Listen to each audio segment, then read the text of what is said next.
All righty, so welcome to our Advocates for Children. Apologies, one more thing.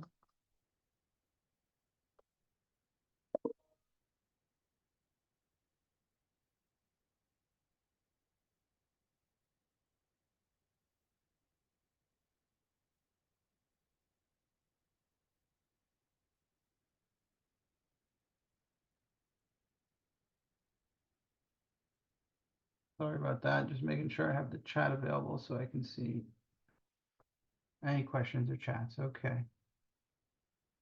we're good to go. So thank you so much for joining us. This is part 3 of our transition series. We did part 1, which was focused on transition planning on the IEP. We did part 2, which was about college access and disability accommodations in college. We recently did another webinar that wasn't part of the transition series, which was on work-based learning opportunities inside New York City schools, as well as community-based programs. Now we're going to be doing employment as part number 3. And then part number 4 will focus on some other parts of transition, including independent living and guardianship and adult decision making. So I'm Alex L. Gooden. I am the director of the Post-Secondary Readiness Project at Advocates for Children. Advocates for Children, sorry, my slides are a little out of order. Advocates for Children is an independent nonprofit legal services, social justice organization that works to protect the rights of students, specifically educational rights within schools, as well as working in transition and post-secondary readiness to help kids, students, and young adults pursue life and opportunities after school. So we have a lot to cover today. I'm going to go a little quickly. As you're going to see, I'm going to skip some slides primarily because I want you to have this deck, this presentation deck that covers a lot of material. I want you to have the additional material, even if I don't have enough time to talk about it all. Okay? So we're going to start with an introduction. We're going to do an overview. What does employment mean? Everything in this training is about in the context of students and young adults with disabilities. There's competitive employment, there's customized employment, and there's supportive employment. We're going to talk about that. We're going to talk about different programs that help you with employment search, employment placement, and things like that. Now, there is, in the disability world, there's a strong overlap between programs that do vocational training and kind of training-based programs, and then those organizations and programs that do job placement and job-specific support. We're going to be mostly focused on today the employment piece, but as you'll see in certain aspects, especially when we talk about some OPWDD programs and others, the employment the training component is almost integrated into the job placement. So you kind of go through a training program and it becomes employment. So there's a little bit more of an overlap in the disability world than there would be typically in the traditional setting where you go to college, and then college is very distinct from employment other than a little bit of interface with the college services office. We're going to talk about Access VR specific employment supports and programs that plays a really big role in employment. We're going to talk about OPWDD, and we're going to talk about workplace accommodations and benefits consulting and other things to take into account when thinking about employment as a person with a disability. So we're going to start with competitive employment.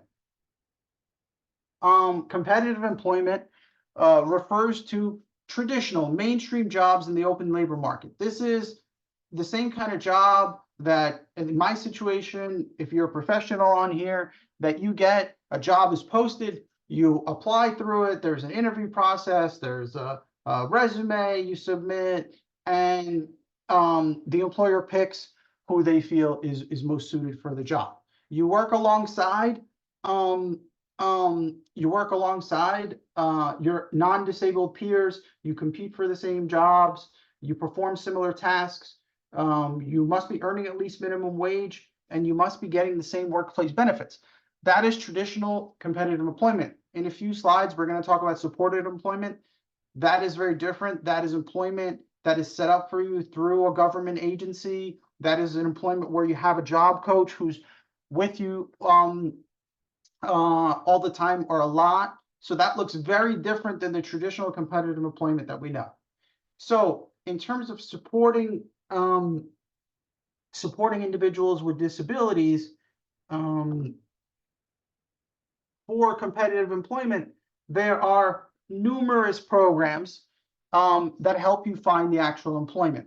Now, this doesn't have to do with the training. This is all about job readiness, job placement. Job readiness encompasses resume writing, mock interviews, job searching, writing cover letters, all those kind of things. So these organizations traditionally help with job readiness and job search. Job search means actually looking for jobs in various online forums or other places and applying to them.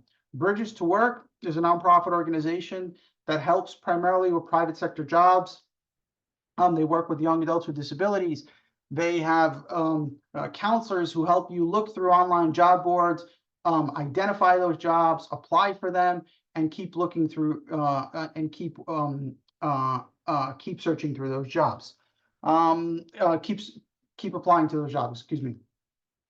They have a variety of different kind of entry-level jobs and coaching for jobs, and they sometimes even stay with you for a little bit while you start the job to make sure you're doing okay.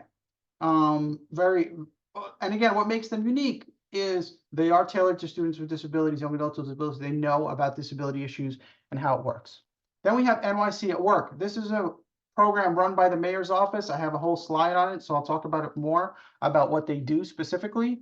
And then a lot of people get employment supports through the independent living centers of New York State. So Sydney, the Center for Independence of the Disabled, is one of those organizations. They have vocational counseling, they have job readiness, they have job placement, they have a whole array of services that help you as well work through help you work through this. Now, what makes some of these organizations unique? In Sydney, generally, you have to work through Access VR and OPWDD. In Bridges to Work, sometimes that is not the case. NYC at Work does not require any enrollment into Access VR or OPWDD for purposes of their services, and that's important. We're going to talk about that a little bit more as we move forward. So we're going to talk about some programs, again, that are really good for helping young adults, young people with disabilities find jobs. Now, this is, again, coming the kind of confluence or intersection of training and job placement. So Institute for Career Development is a career school. They have all kinds of different programs. You probably heard them if you came to our last webinar where we spoke about training and work-based learning opportunities for young adults with disabilities. They have certifications in IT, custodial, building repair, human services, meaning direct service professionals. Funding, generally you have to be an Access VR client. But when you go through those trainings and you get a certification, ICD also has career placement services where they find a job for you. And they do a very good job. They have lots of relationships with employers. And in my experience, have been one of the most successful job placement entities, organizations working in the city. So I'm just giving you them as one example of a career school that also heavily focuses on job placement. Next, we have NYC at Work. This is what I mentioned before. This is a program by the Mayor's Office for People with Disabilities. They work to find jobs for students with disabilities, both in government and private sector. They are very connected with New York City government agencies. So if you're interested in a government job, they can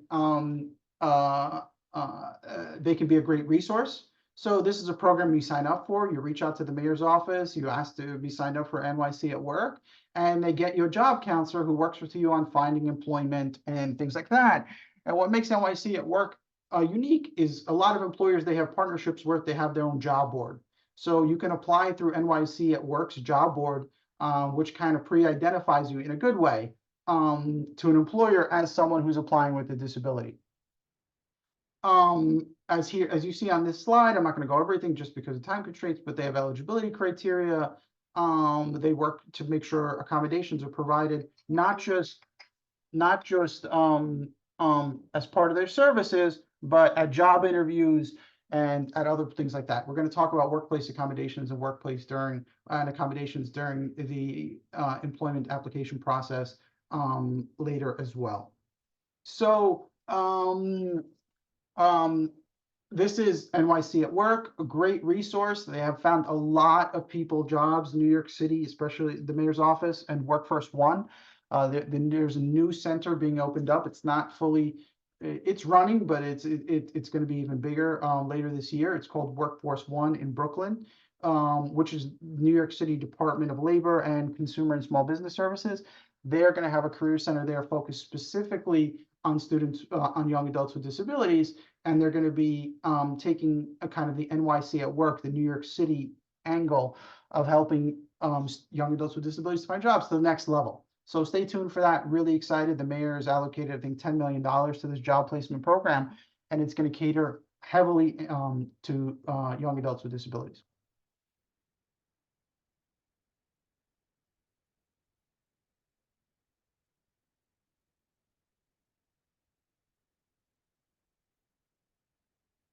So next, I mean, this is something that also was discussed at a work-based learning webinar, the partnership for inclusive internships. Now, this does sound just like an internship program. It's in the name. It's a program owned by HRC. There are numerous New York City agencies that participate in the partnership for inclusive internships. There's some that are listed here. Why is this being listed under employment? From experience, a lot of young adults who participate in the PI program do end up with employment. The city agencies see them working through the internships, and then they open up jobs for them. Or sometimes the job exists, and the jobs are across data entry, clerical, accounting, human services, IT, things like that. And look, there are many internship programs in New York City. Specifically, the ones that we're talking about today are those that are, one, disability focused, or disability supportive, I should say, and two, ones that we know do lead to employment. Not every some internships are meant for 3 months and they're done. This is a specific program that you can find more information about, and I listed it down below. And when you get this presentation deck, everything is clickable. These are internship programs that can regularly lead to employment opportunities. Again, I'm not covering everything on the slide because we have a lot of material to cover today. But if you're interested in a New York City government agency, whether it's HRA, the Parks Department, MTA, New York City Department of Housing Department, it's a great way to try to get your foot in the door. And this actually is also a program that does require an Access VR case because it gets a lot of support from HRC. You need to. This is funded by Access VR. By all means, if any of you have any questions, feel free to throw questions into the chat, or more specifically, I don't even see the chat right now. Oh, there it is. Or into the questions tab under Q&A, and I will do my best to answer them as questions come up. We're going to be getting into the meat of this presentation in the next few slides. So next up, we have school-based programs. So why are we listing District 75 programs here? So these are specific District 75 training programs that often lead to employment. We are not listing just the academic ones or just the training ones. So Project Search, which is again a program with through HRC, is an internship program for the entire last year of high school.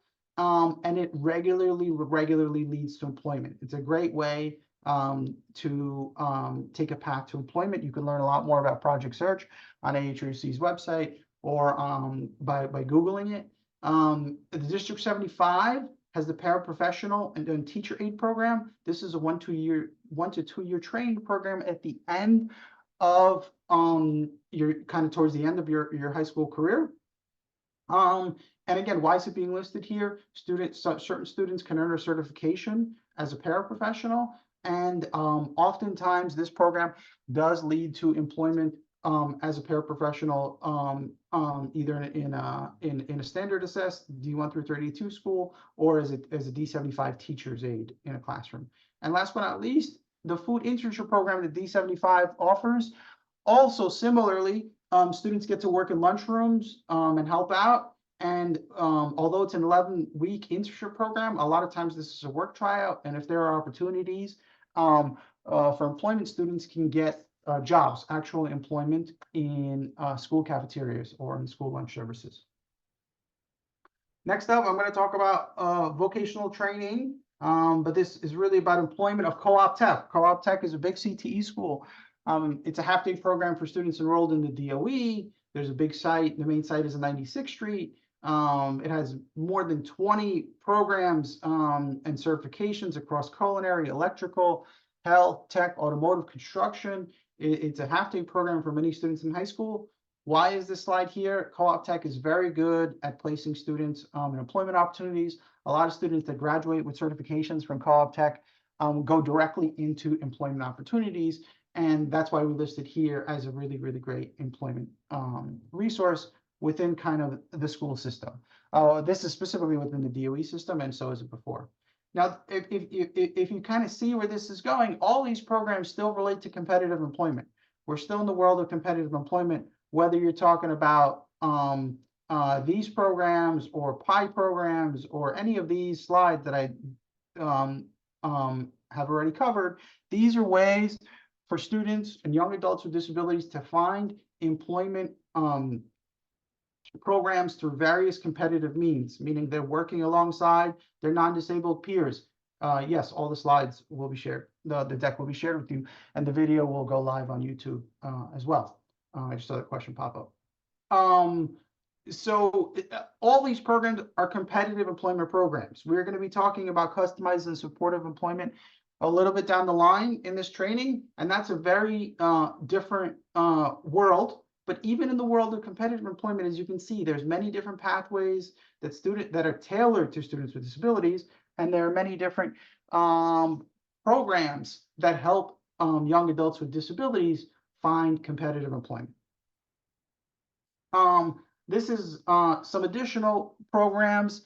These are a little bit more training programs, but they can sometimes play a role in helping to secure employment. These are more internships, not so much employment. That's why I'm not going to cover them a lot. But if you're looking for a career job in kind of theater or the arts, Epic Players or Collab can be great. The Culinary Skills Building Program offered by The Door is a great culinary program that can support students with disabilities and has an employment training component to it. And then the Nicholas Center, we're going to talk a little bit later down the line. So now we're going to talk about Access VR. So Access VR plays a major role in helping students with disabilities, young adults with disabilities, find employment services. The entire goal of Access VR is to help people with disabilities explore their job interests, find a job, and keep it.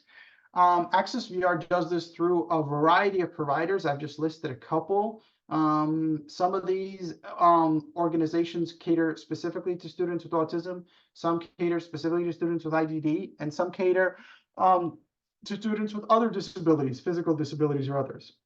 But Access VR, as you'll see in the next few slides, is a way to get funding to help you get your training, to help you work with an organization that helps you do job training or job readiness. Access VR has work tryout, something where they can pay your salary for a few months while you're working with a new employer. So both Access VR and OPWDD play a role in the world of employment services for people with disabilities, but they play different roles. And I'm going to cover that a little bit later, where you get to see what are the different services that each one covers. It often gets conflated. Oh, OPWD does that. Why do I need Access VR? That is not true. And Access VR actually covers many, many more services for employment than OPWD does. OPWD specifically gets involved in the world of supported employment, which is not really something that is covered by Access VR. If you come to Access VR and you're looking for a supportive employment arrangement or position, they will likely tell you to go OPWDD. Now, Access VR and OPWDD work together in the supportive employment world. We'll talk about that a little bit later, but we're still kind of on the topic of competitive employment, which means, which I've defined several times, and we're going to talk about how Access VR helps with that. So we're just going to go through some basic eligibility. I'm going to go through these slides pretty quickly, just for the purpose of time. About enrolling into Access VR, what you have to do, and what it takes. You must be at least 14 years old. You have to have a disability. You must be a citizen. One of the criteria for Access VR is that ultimately when they find you a job, you must be able to work and pay taxes. So, or you could be a non-citizen that is allowed to work in the US. The eligibility criteria Access VR is looking for is that you have a disability that creates a barrier to employment, that the services they give you are required for you to achieve employment, and that you can benefit from the employment. So that's kind of like high level. Obviously, there is an Access VR interview process, and they kind of discuss with you what your employment goals are and kind of where you want to go. I gave a whole hour-and-a-half training on Access VR just a few months ago. It's up on YouTube, I believe, where you can talk about all the ins and outs. Access VR is not an easy agency to navigate, but they can be a tremendous, tremendous resource for employment. So I'm just going to go over these next few slides pretty quickly because I do want to cover a lot, but I want you all to have this information. So there's two eligibility with Access VR tends to be twofold, two levels. First, you have to become eligible for services generally. You apply, you submit your disability documentation, you submit your employment, your income and financial resources. Access VR is a financial need-based agency, so you do have to submit your finances. Additionally, I believe there was a question that came in. They asked, why do you need to see the parents' finances?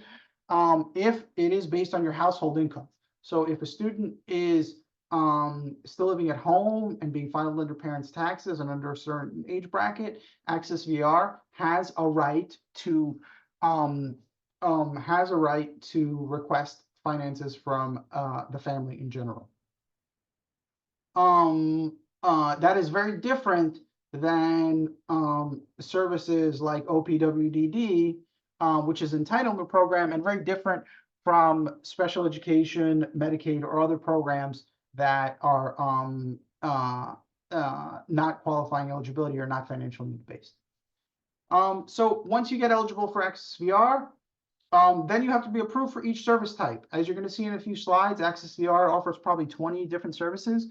Just because you've been approved doesn't mean you get access to every service. You have to show why this is related to your employment. You have to show how this is justified by your career goals, and you have to show that there's a reasonable expectation of completion.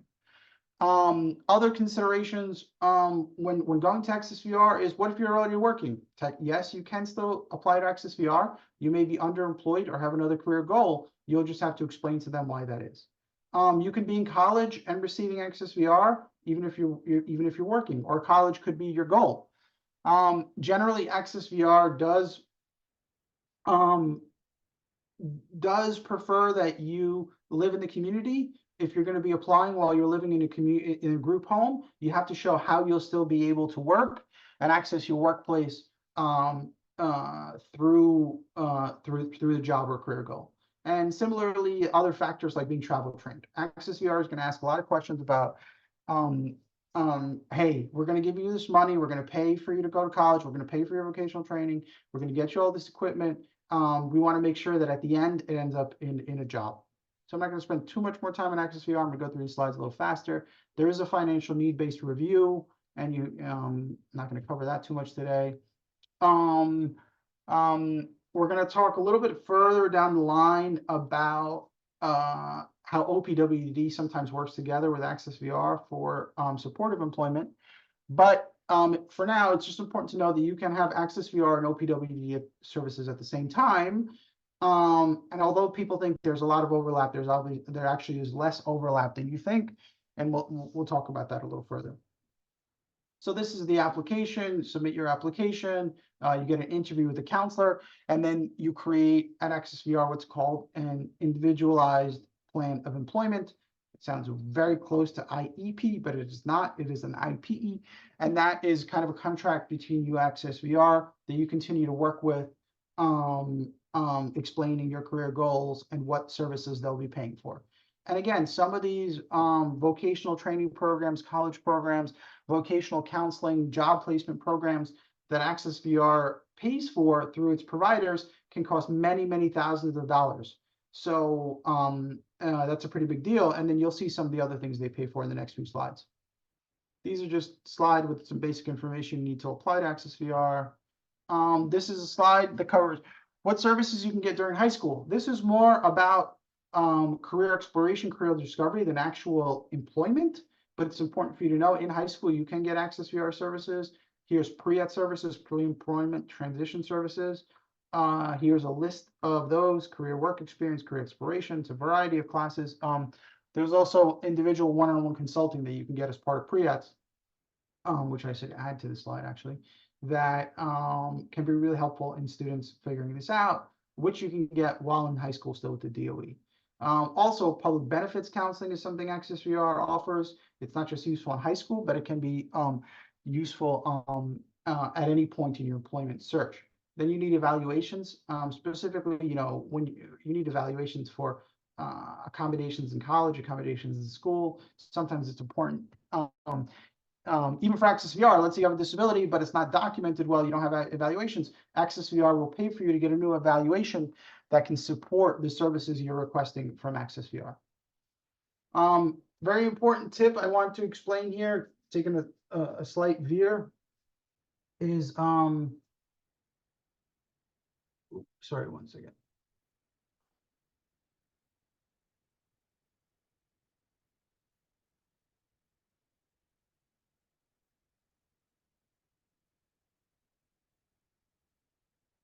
Sorry about that. Very important is having a career goal. If you go into Access VR, and you say, I'm not sure what I want to do, I just want some kind of job, or I'm not certain, they will tell you most likely to go home and think about it. Access VR is very focused on you having a career goal. And if you're going to go in there and you're not sure, it will heavily, heavily, heavily slow down the process. So my big advice to you when dealing with Access VR is to come in with a very specific or as specific career goal as you want. And Access VR will at times push back. Sometimes you're coming out of high school, you say I want to be a neurosurgeon, they're going to be like, well, we don't know if we can pay for everything. We don't know if you could be a neurosurgeon. That's not something we believe you can do or we're certain of. That is where the negotiation comes in, where you go, you know what, I'm just going to get my major in biology. Can you support me in my major in biology? And Access VR agrees. You go through you get your biology bachelor's degree or whatever it is, and you go, okay, I'm ready for the next step. Will you now support me in going to medical school? Or, I'm using one specific example, but the point is, sometimes you can start with a lower goal than your ultimate final goal, and Access VR will agree to pay for that. Then as you make progress, as you get good grades, as you go to your internships, Access VR can update your plan to include more.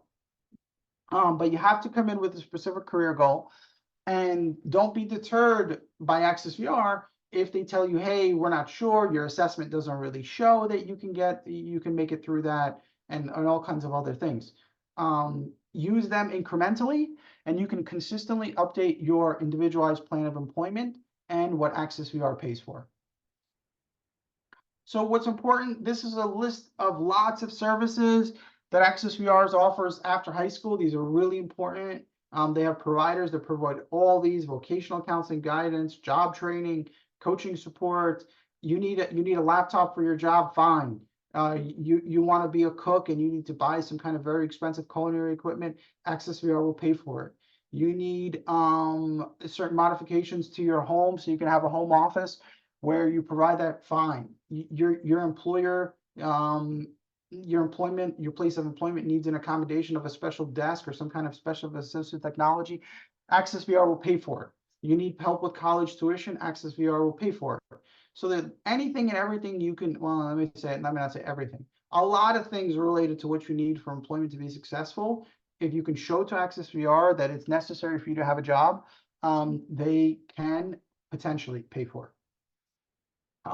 And then there's Access VR specific job placement services. So this is where they work with agencies to specifically find you a job, do job readiness training, work-based coaching. They give you a coach who helps you kind of work through the job search process, prepares you for interviews, all kinds of different things. Access VR has work tryout.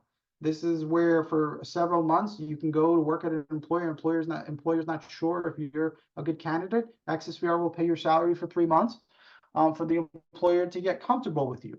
Access VR can pay for your licenses, right? You're applying for an auto mechanic license, and it costs like $1,000 to take the test. Also, you're becoming an auto mechanic. You need all kinds of tools to do that. Access VR could potentially pay for those tools for you. You know, and last but not least, even if Access VR finds you a job and you find a job that maybe isn't ideal or your exact career goal, Access VR can extend the job placement services until you find the right job. So let's say you want to be, you know, you specifically want to be a teacher, but for now you just found a tutoring job. So you're technically underemployed based on your career goal. So Access VR will support you while you're doing a tutoring job, but will continue to give you job placement services and vocational counseling until you land a full teaching job. So those are just some examples of Access VR. So I'm going to move off the Access VR topic.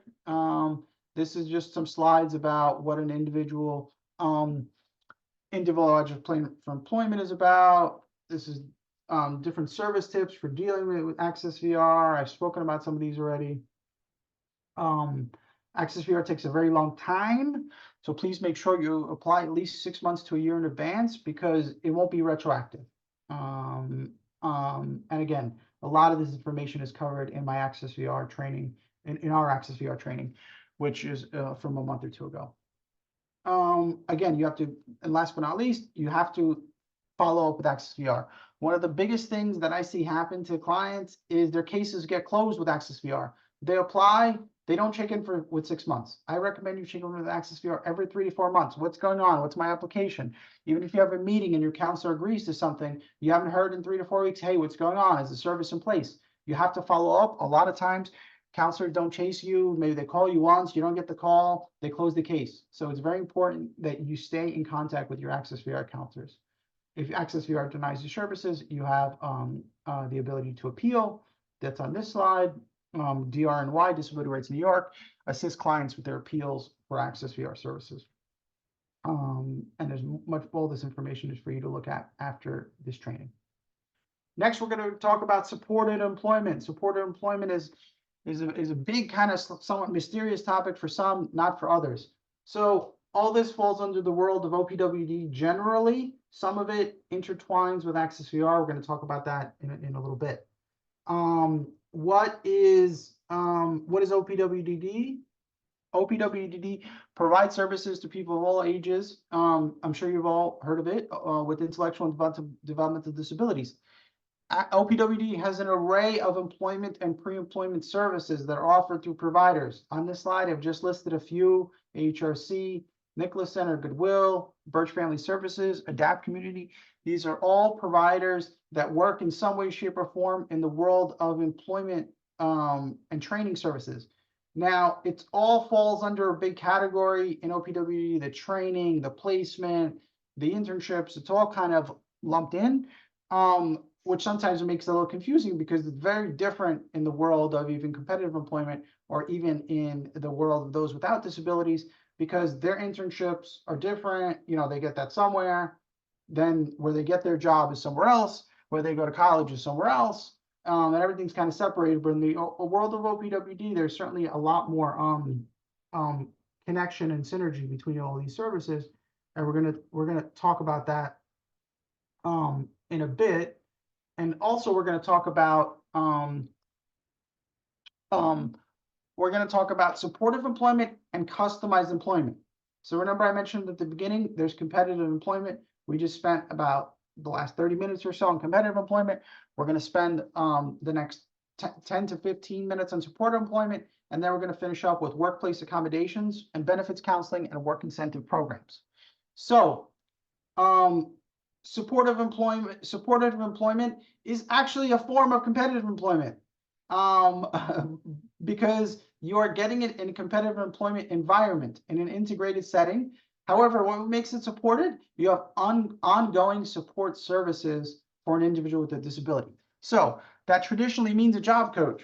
So when you're in a supportive employment position, it's usually been organized by an OPWD provider agency who has an agreement with that employer, and that individual who is working generally has a job coach. The job coach is either with them regularly or once in a while to make sure that they're able to fulfill the tasks of their job. Now, the employer is paying the wages. OPWD is paying for the job coach, on the job training, and everything else related to the special supports that are needed for the person with a disability. Now, this is not the similar process in competitive employment. These jobs are not listed online. You don't submit a resume. You don't submit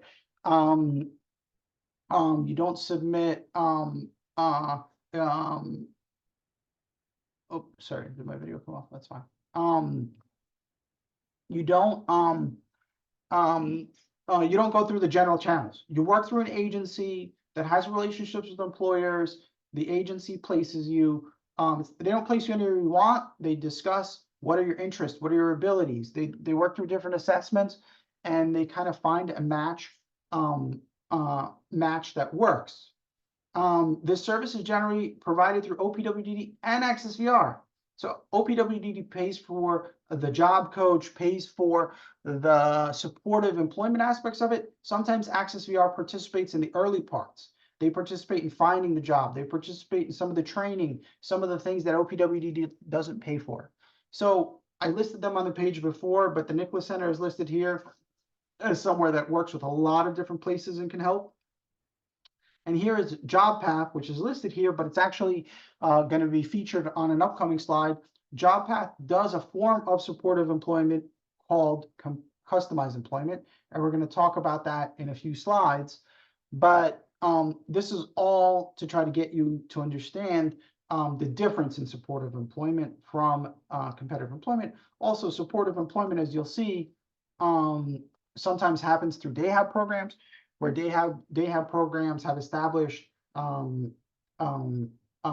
various kind of cafes you see often, or other kinds of things where they've created the work environment. The person is getting paid, but they are also the supportive employment provider who provides the job coach and on-the-job training and additional supports.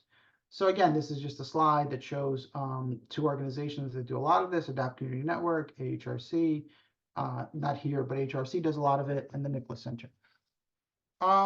Let's talk about customized employment, and we're going to go back to supportive employment in a bit. But customized employment is the process to achieve competitive integrated employment through matching of strengths and interests of an individual to needs of an employer. So this is generally not supportive employment in the form that you know it, where the job coach stays on forever or ongoing. This is you get eventually, when you finally get this job, potentially after a few months, you are kind of on your own, or your support is reduced. So you don't have a full-time job coach, but maybe you still have an organization that's helping you. What makes customized employment very unique is that it works with employers to create a job for you. So in the competitive employment world, employers list jobs based on their needs. You apply to fill those needs. Here in customized employment, it's very different. An agency works with an employer to see what their needs are and what kind of candidates you have. So for example, JobPath would negotiate with an institution that may say, well, we have a data entry job and we have somebody who needs to work in facilities. And they list 10 things that they need in that job. JobPath would be like, look, I've got a candidate who can do 7 of those things. Let's recraft this job posting. I think this is a great candidate, and the job gets matched.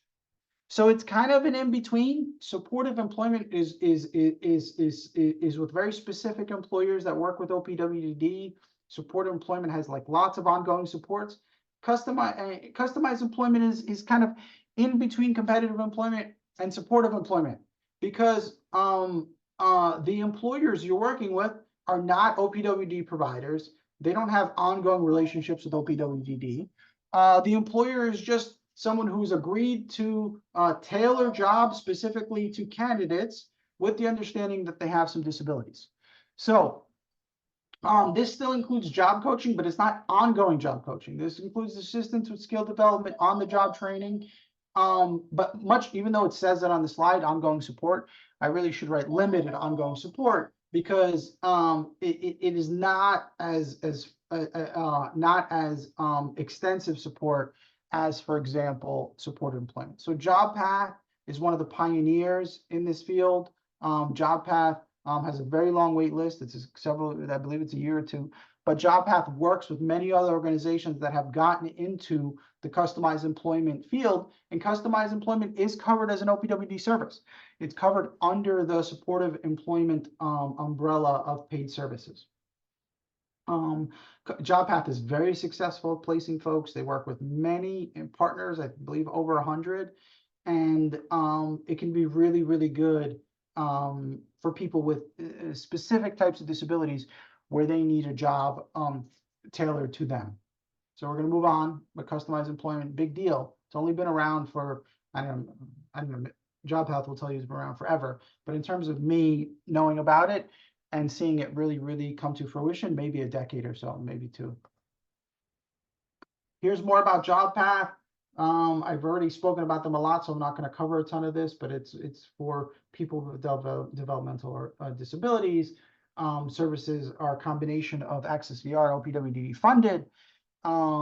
They work with a bunch of employers. They work, I listed some job areas: animal care, clerical assistant, computer data entry. That's just some. There's many, many other areas where JobPath has successfully placed young adults with disabilities.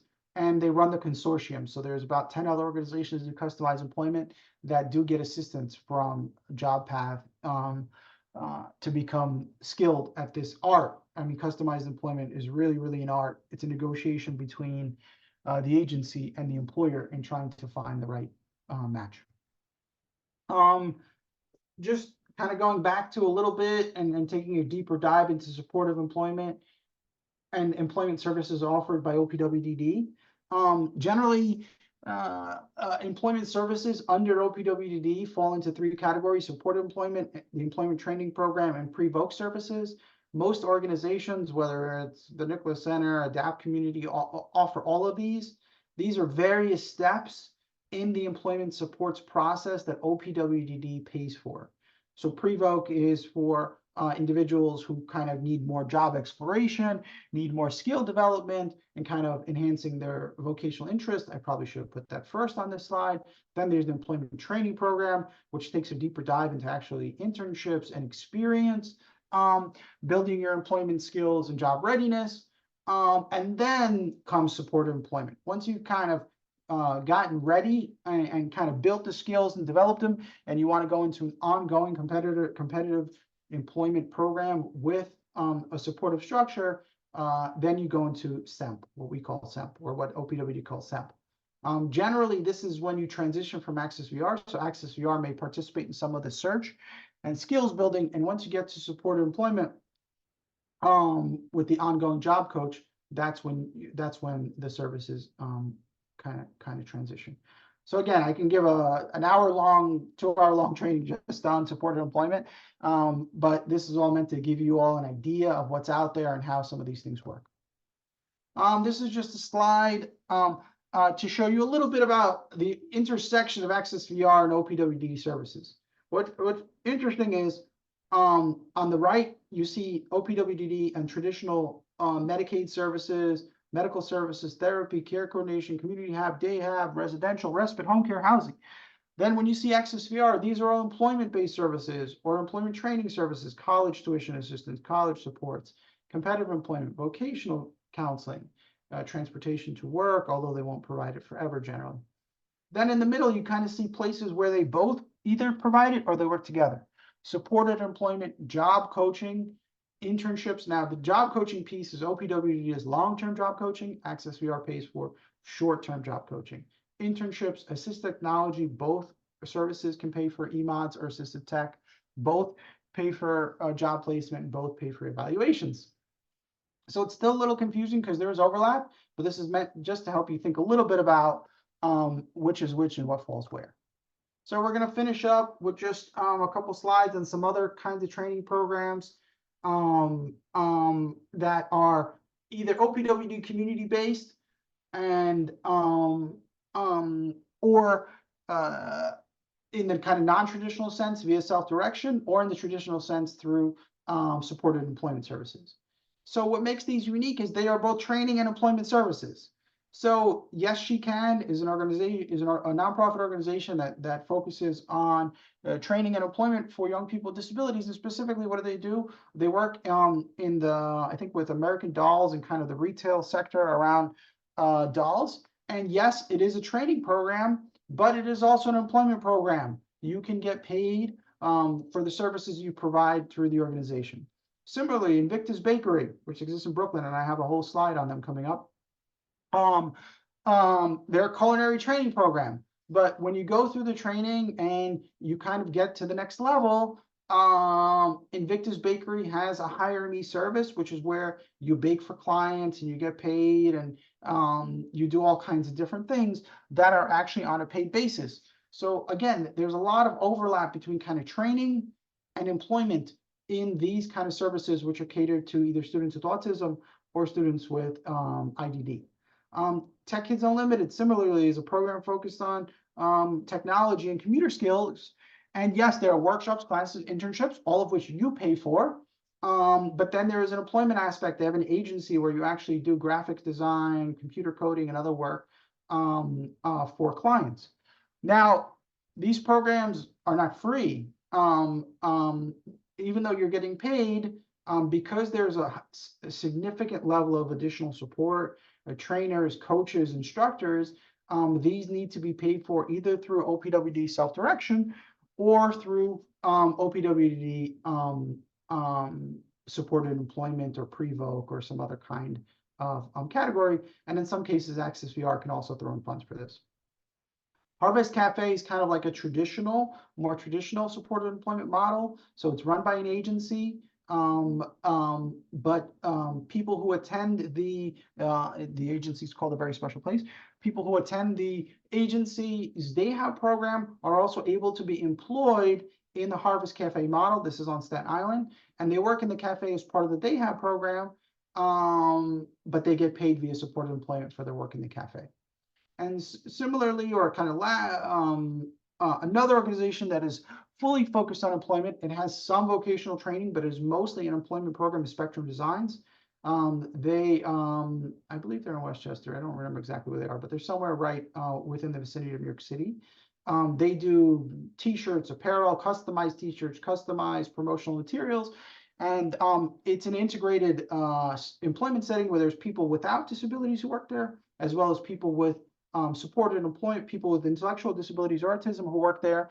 And those services, I believe, in coordination with the Nicholas Center or some other support employment organizations that place young adults with disabilities there, and then they have the additional job coaches, trainers, and things like that. So it's kind of like a mixed model, but another option for you all to think about. So I'm just going to go through quickly. Invictus Bakery, I spoke about it. They have a work readiness program all about baking and cooking. They're located in Brooklyn. Their bakers work towards being a master baker. And then when you get into their Hire Me employment initiative, which was launched in 2022, you can actually get paid for clients. So some business orders, 100 cupcakes for a conference they're having, and that is the work that you'd be doing and paid for. So baking and cooking jobs. It includes deliveries and order fulfillment, commission artwork, all kinds of different work that can be done through Invictus. And this is kind of a little bit more about their model: basic culinary, advanced culinary, job readiness, employment, which either they help you find employment at another culinary company, or they hire you through their Hire Me initiative. And I just use this as an example to show what's a model, what's a potential model of how organizations get creative in working with the outside private sector within their own organization as nonprofits, and how they use OPWDD funding to kind of progressively move individuals with disabilities along to employment. So this is certainly not the typical thing you see if you're someone without a disability, going through traditional kind of training or college. So we're going to talk quickly about workplace accommodations and finish up with benefits. I know we have 5 minutes left, but I want to leave some time for questions. Please stay on. We have a survey at the end. I'd love for you all to please fill out the survey if you can, to let me know how I did and how AFC can do better.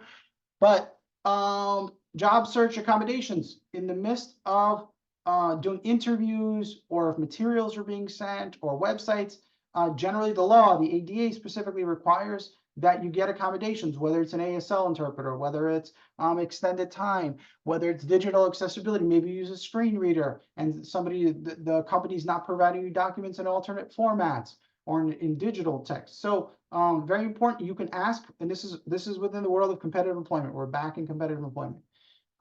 When you're applying for a job, you can request accommodations during the job interview search process. Once you're employed, then you make a formal request to the employer about what you need. Some common job applications, some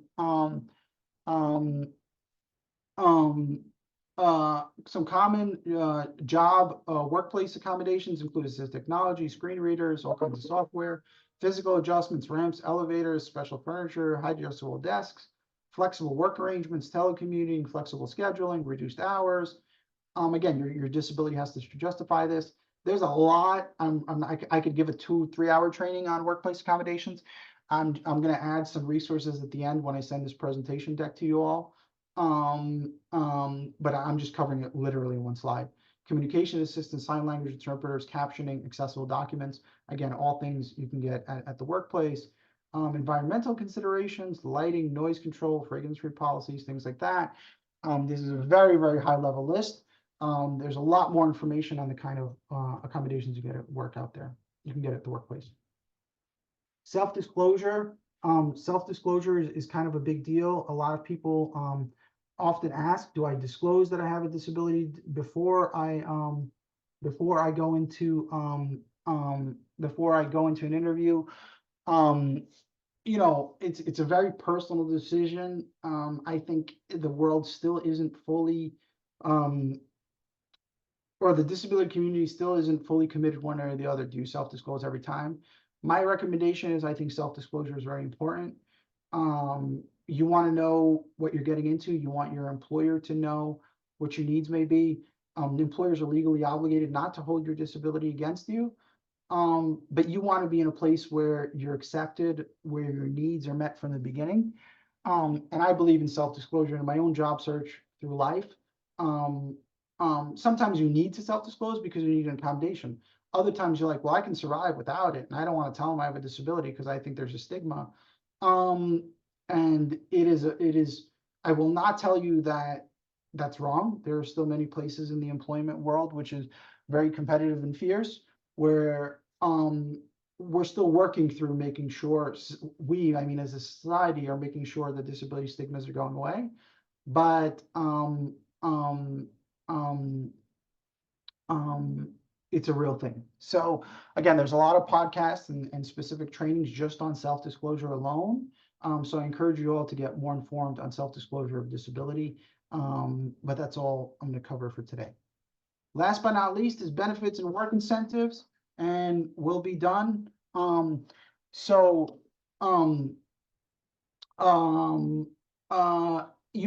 individuals will need certain services even if they're working. Think about SSI, think about Medicaid, think about OPWD. You still want to keep those services while working because there could be different reasons.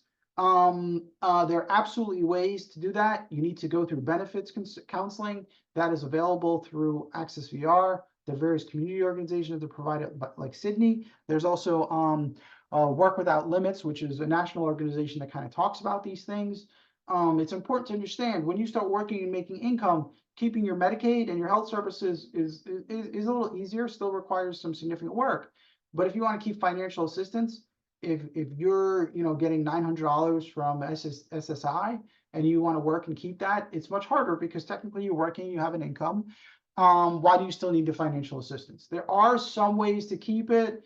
Again, that is its own kind of training and something you need to talk about and get informed about. I'm not going to cover a ton of it today, but I will cover it a little bit. So for example, there's the Medicaid, there's the ABLE account. So generally, let's say you're working and you're saving some money. You generally are not able to save more than $2,000 for Medicaid or SSI. Those are the limits. An ABLE account lets you put money into a special account that isn't counted toward your benefits. So that is a work incentive or kind of a support program that lets you keep certain financial assistance or otherwise. The Medicaid buy-in program allows people with disabilities who work and make more money than the Medicaid limit to keep their Medicaid services. Maybe you need home care. Maybe you have other Medicaid services that you need.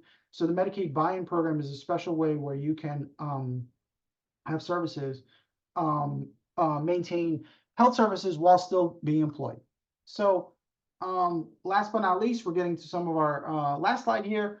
The government, specifically New York City and state governments, have special programs called 55A and 55B, where individuals with disabilities applying for New York City jobs that are posted in competitive employment roles that require competitive exams can be waived. So if you apply under Section 55A, where you just submit a letter with your employment, you apply under 55A, and let's say you're a bus driver, or you're applying for some kind of secretarial position in a New York City agency, you got to take a test, you got to be on a list. But if you have a disability, you submit a 55A letter, and technically you can apply for that position even without having to take a test or have a civil service exam. Just something for you to be informed about. Again, there's a lot more information on 55A and 55B. I'm covering them at a very high level for you to understand, and kind of go Google or email us at Advocates for Children for more information. Last but not least, in our slides, and we're going to be done. I know it's 5 o'clock, so I'm going to ask you all to fill out a survey in a second, is the Social Security programs. There's various programs, including Plan to Achieve Self-Sufficiency, a PASS plan, Social Security's Ticket to Work program, income-related work expense deductions, all kinds of different things that Social Security has in place that may allow you to keep your either SSI or your SSDI benefits while doing some work, okay? So that's all that we have for today. I'm going to share our, let me know if you have any questions. I'm going to share a survey for you to all complete about this training. I know it was fast and furious.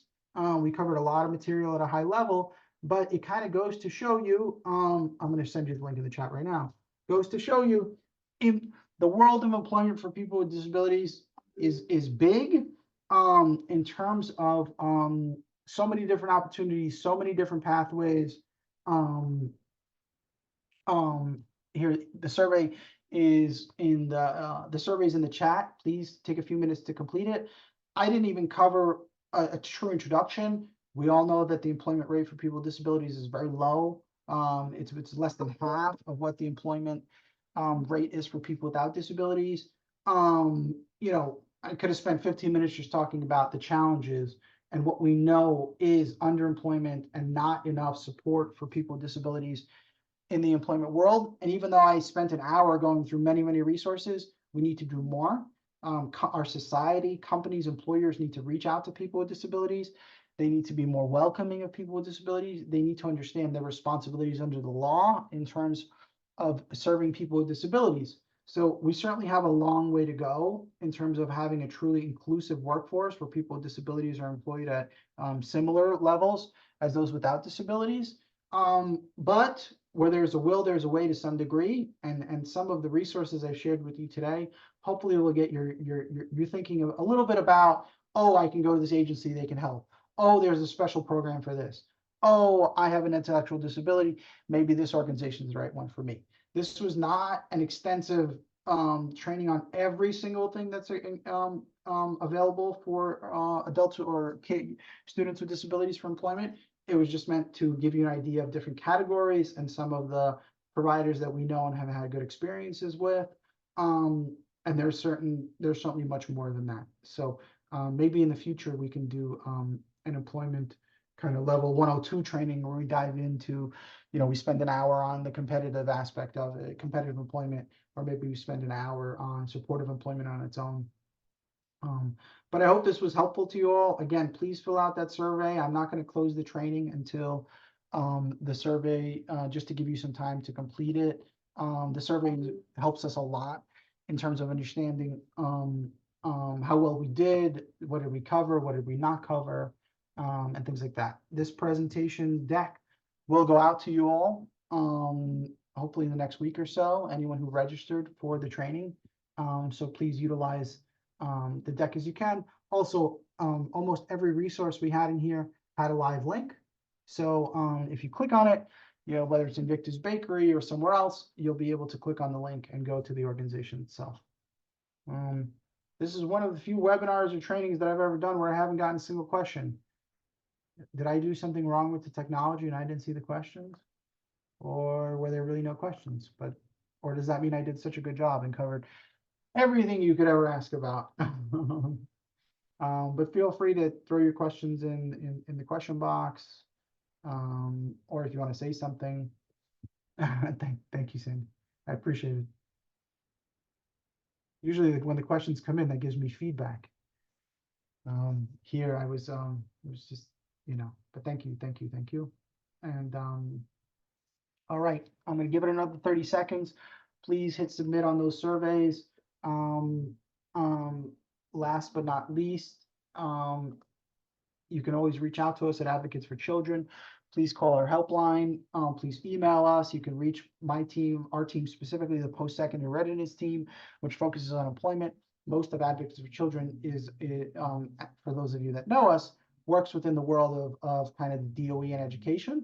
But our team does work on employment supports, on college supports, and kind of what happens after school, after, in your life after you graduate from school. So we're building our capacity as an agency to support individuals in this manner. So sign up for our monthly updates.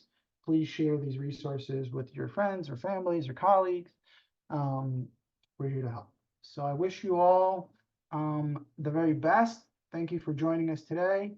Hope you learned a thing or two, and I hope everyone's inspired to believe, even though it's a little challenging, yes, people with disabilities can find employment, they can maintain employment, and they can keep employment, and they can have successful careers.